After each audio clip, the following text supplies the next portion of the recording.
Your eyes are closed. And so the first thing that hits you is the smell of this boat. And then you hear the noise awakening you from your prayer.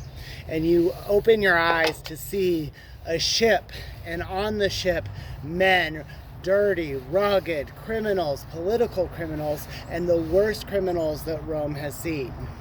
Your name is John, and you're headed to an open-air island called Patmos.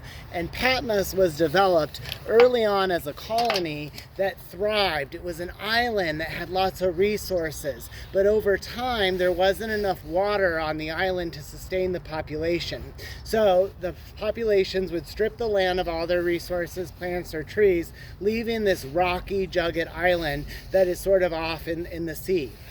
And because of that, Rome decided to make it an open-air prison, taking criminals that they didn't want near society, right? The worst of the worst, and shipping them to this island. But also they shipped political prisoners, those sort of faith ministers who could attract people just with their voice and their words. You know, the emperor at the time, who was particularly cruel, saw them as dangerous, and so he would ship them to the island as well. And that's how the Apostle John ended up going to the island. But let's talk about what led up to this. John is the longest living apostle. He has seen all of the disciples and all of his apostle friends pass away, and not in like nice, peaceful ways, right? Persecution, crucifixion on X's, beheadings, the worst kind of deaths he's lost his friends to, when all they wanted to do was speak their truth and live their lives. And instead, they were persecuted, killed,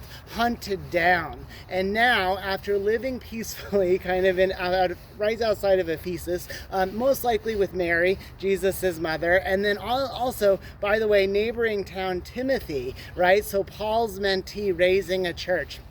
But John has a few great years there, and then he gets shipped off to Patmos, the open-air prison island. And so that's what he sees as he starts to come off the boat with all these prisoners. Now, there were two different groups, as I mentioned, on the boat. The first were the worst of the worst criminals. They were put to work on the island, meaning they got food, they got shelter, and they had day-to-day tasks to do. Political prisoners were left to be on their own. No food, no shelter. They could kind of move freely, but no real resources. And let's add on top of that John is in his mid-90s at this point. So here is this 90-year-old man on an island having to fend for himself. And he makes his way to a cave. And this is the cave where he will stay his entire duration, the months that he is in exile on this island.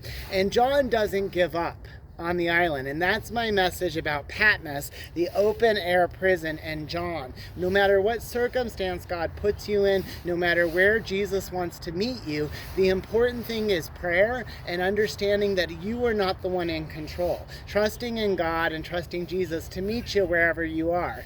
And that's literally what happened to John in that cave, because he's visited with a vision from Jesus, and he's given a revelation that really sets the tone for what's to come.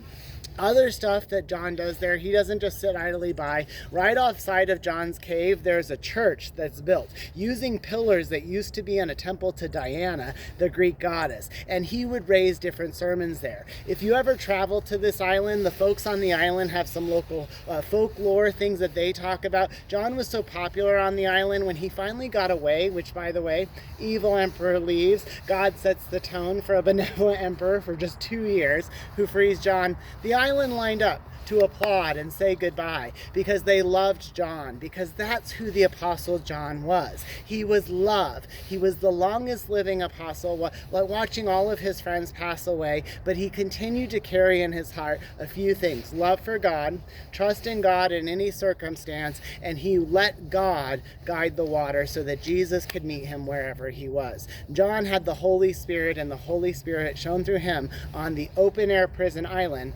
Patmos. Happy Sunday, chatting at Cheesman.